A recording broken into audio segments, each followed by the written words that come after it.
नमस्कार दोस्तों, धरतीपुत्र चैनल पर आपका स्वागत है। मैं हूं मेघ सिंह भाटी। इस चैनल पर हम कृषि, पशुपालन और ग्रामीण व्यवसाय से जुड़ी हुई जानकारी शेयर करते हैं। पिछले वीडियो में हमने बात की थी कि हरियाणा की सामूहिक पशुधन बीमा योजना, जिसके अंतर्गत पशुपालक एक साथ कई पशुओं का बीमा करवा सकते हैं। हरियाणा की तरह ही कई राज्यों की बीमा योजनाएं लंपी डिजीज में पशुपालकों को थोड़ी राहत देती है, लेकिन हमारे राज्य राजस्थान में पिछले 4 वर्षों से पशुओं के लिए बीमा योजनाएं चल ही नहीं रही है। जी हां दोस्तों, आपने सही सुना। राजस्थान में पिछले 4 साल से पशुपालकों के पशुओं की इंश्योरेंस स्कीम ठप पड़ी है।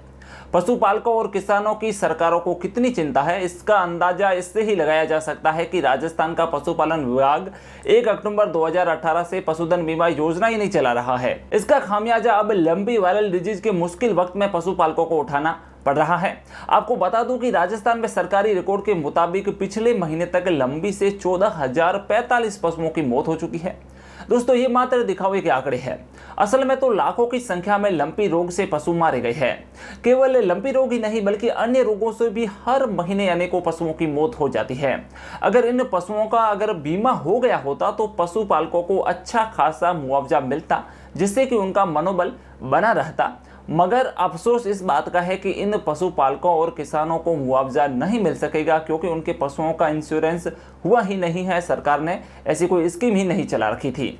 अब सवाल यह आता है कि 4 साल में क्यों नहीं हुआ पशुओं का इंश्योरेंस।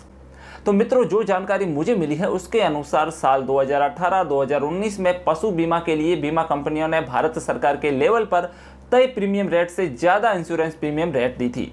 इस पर राजस्थान सरकार ने पशुओं का इंश्योरेंस ही नहीं करवाया। इसके बाद साल 2019-20 में भी राजस्थान सरकार ने भारत सरकार से तय समय पर पैसा न मिलने का बहाना देते हुए टेंडर जारी ही नहीं किया।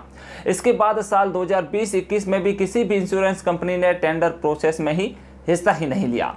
अब साल 2021-2022 में भारत सरकार से मिली संशोधित प्रीमियम रेट के अनुसार 28 अक्टूबर 2021 को जब टेंडर निकाला गया तो सिर्फ एक इंश्योरेंस कंपनी ने ही इसमें हिस्सा लिया, जिसने प्रदेश में केवल 7 में से 2 संभाग जयपुर और अजमेर के लिए टेंडर भरे थे। बताया जा रहा है कि इन कारणों से पशु इंश्योरेंस स्कीम राजस्थान में लागू नहीं हो सकी। पशुपालन विभाग की ओर से कहा गया है कि राजस्थान सरकार जल्द 6 लाख पशुपालकों के 12 लाख पशुओं का बीमा करवाने जा रही है। अक्टूबर तक पशुओं के इंश्योरेंस की स्कीम लॉन्च करने की तैयारी में सरकार है, ऐसा बताया जा रहा है। इसमें शामिल हर पशुपालक के केवल 2 पशु कवर हो सकेंगे। तो मित्रों, यह योजना जब तक शुरू होगी तब तक लंपी की वजह से लाखों पशुपालक नुकसान में तो वैसे ही चले जाएंगे। जहां सरकार को लंपी रोग से मारे गए पशुओं के मालिकों को मुआवजा देना चाहिए, वहां अब यह अपनी बीमा योजनाएं शुरू ही नहीं कर पाई है। अगर आप राजस्थान से है तो इस विषय पर अपनी राय कमेंट में जरूर बताएं। फिलहाल इस वीडियो को यहीं पर विराम देते हैं, इस उम्मीद के साथ कि सरकार जल्द ही कुछ अच्छा करेगी पशुपालकों के लिए। और अब हम मिलेंगे अगले वीडियो में।